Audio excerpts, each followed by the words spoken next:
How to use a debit card to deposit money in ByBit. Hey guys, in this video, we will see how to use a debit card to deposit money in ByBit. First, open the ByBit application on your mobile device. Next, tap on the deposit or buy with fiat or P2P option from the main menu. Here, you will need to select the payment method. Tap on Buy with USD. Now, enter the amount you wish to deposit. Then, tap on BTC to change the cryptocurrency. Select USDT from the options.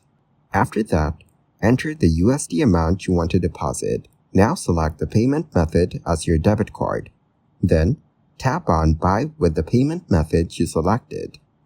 You will be prompted to enter your card details. Start by entering your email, followed by your first and last name, card number, and the expiration date. After entering all the necessary details, click on Continue to proceed with the transaction. Now your deposit using a debit card is successfully initiated on ByBit. Thank you guys so much for watching. I hope you got some value. See you in the next one.